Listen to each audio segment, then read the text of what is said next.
Assalamualaikum, ketemu lagi bersama aku di Mood Edukasi. Nah, pada video kali ini kita akan membahas salah satu materi yaitu tentang plantae. Kira-kira apa itu plantae? Nah, plantae ini dapat kita jumpai di seluruh penjuru bumi. Baik itu di hutan, pergunungan, dataran rendah maupun dataran tinggi, kita pasti berjumpa dengan namanya plantae. Tapi bukan hanya itu saja, melainkan di darat, di air juga kita bakal jumpa yang namanya plantae. Kira-kira plantae itu apa ya? Nah, jadi plantae itu adalah kingdom dari tumbuhan. Jadi seluruh tumbuhan yang ada di bumi kita ini itu masuk ke dalam kingdom plantae. Sudah mengerti sampai di sini? Baik, kita lanjut. Kingdom plantae meliputi semua tumbuhan bersel banyak, baik dari yang sederhana sampai yang ke kompleks. Yuk kita lihat ciri-ciri dari plantae ini. Yang pertama, plantae ini sel-selnya itu bersifat eukariotik. Kemudian, dinding selnya ini mengandung selulosa. Lalu memiliki klorofil. Klorofil ini untuk berfotosintesis. Kemudian, dia hidup secara autotrof. Autotrof itu adalah bisa menghasilkan makanan sendiri. Kalau kita lihat-lihat, tumbuhan yang ada di bumi ini sangat banyak, sehingga kita sangat sulit untuk mengklasifikasinya.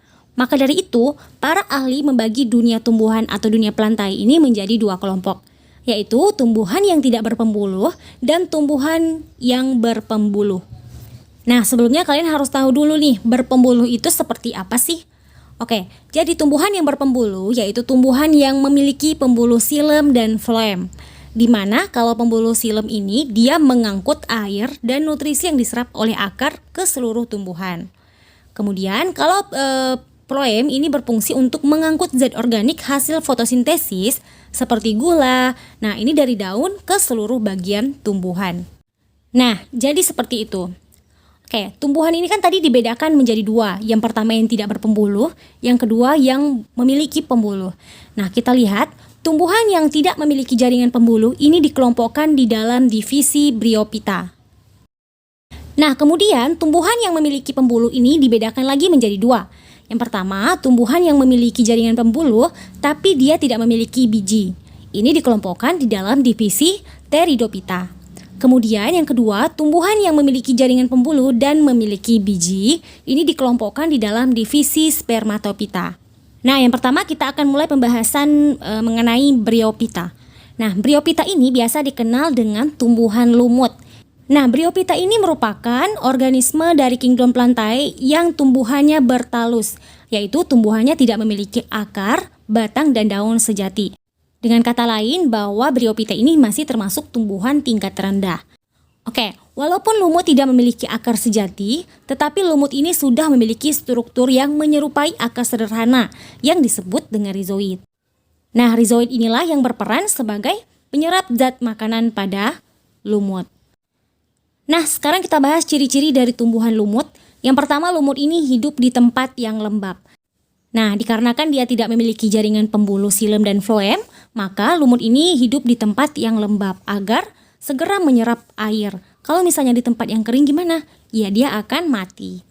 Kemudian yang kedua, tidak berpembuluh karena tidak memiliki daun, batang, ataupun akar sejati. Ya, ini tadi sudah dibahas bahwa lumut ini termasuk tumbuhan tingkat rendah.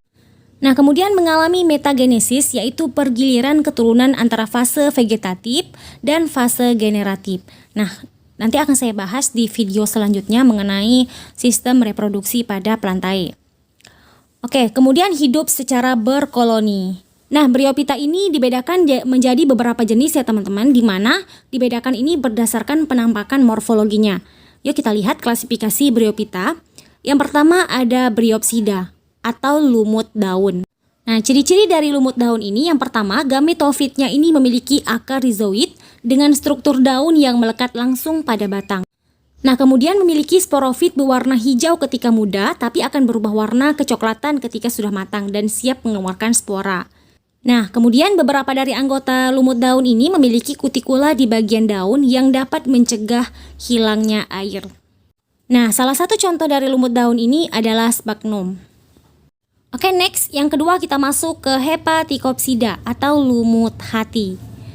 Nah, ciri-ciri dari lumut hati ini yang pertama, bentuk tubuh atau gametofitnya ini berupa lembaran pipih maupun berlobus. Lalu banyak ditemukan di tempat yang lembab seperti hutan hujan tropis.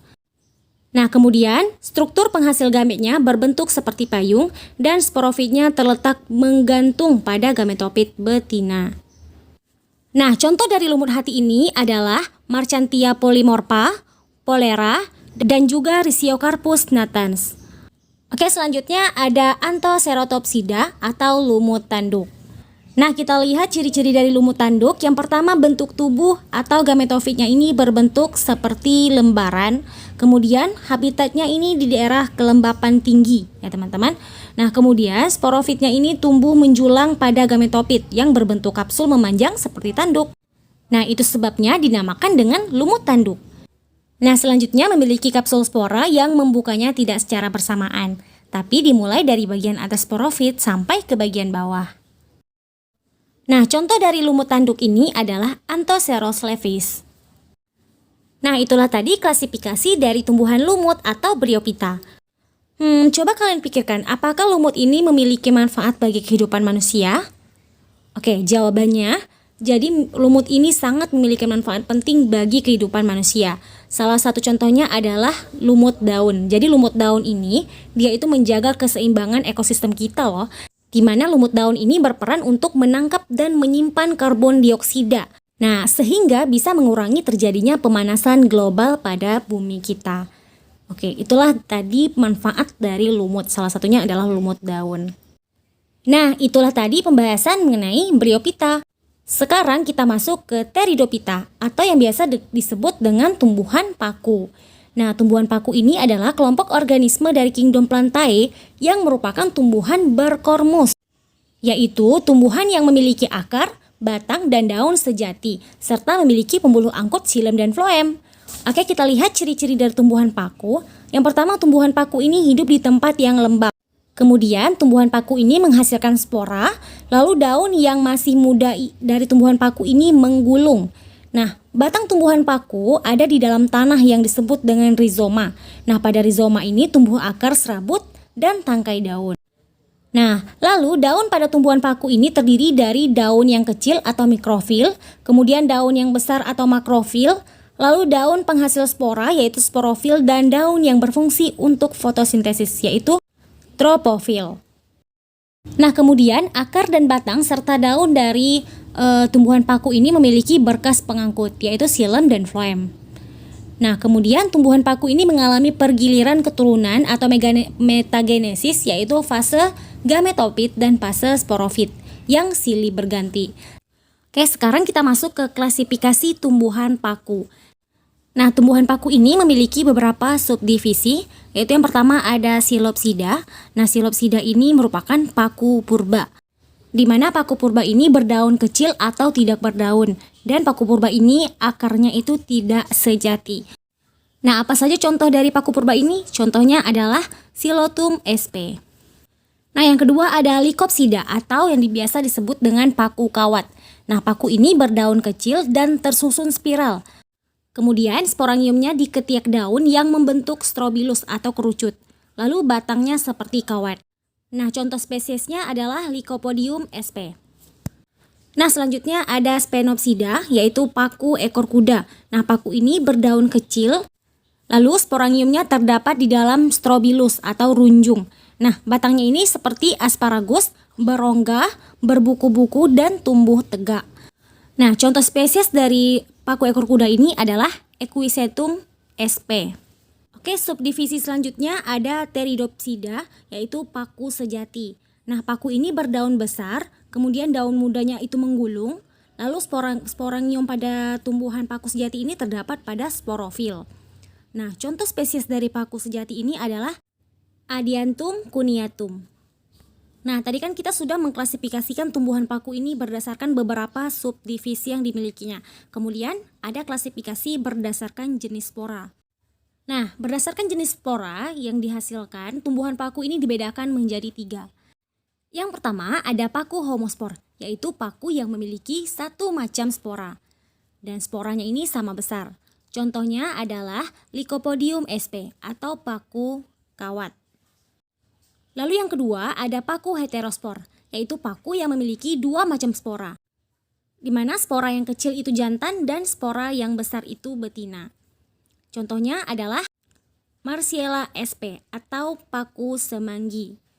Nah, kemudian yang ketiga ada paku peralihan, yaitu paku yang menghasilkan spora yang sama, tetapi dapat dibedakan antara spora jantan dan spora betina.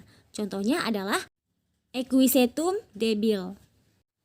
Nah, jadi manfaat dari tumbuhan paku bagi manusia itu banyak sekali ya teman-teman. Yang pertama itu ada sebagai tanaman hias, kemudian ada obat-obatan, ada untuk sayur-sayuran, kemudian ada juga yang digunakan untuk pupuk.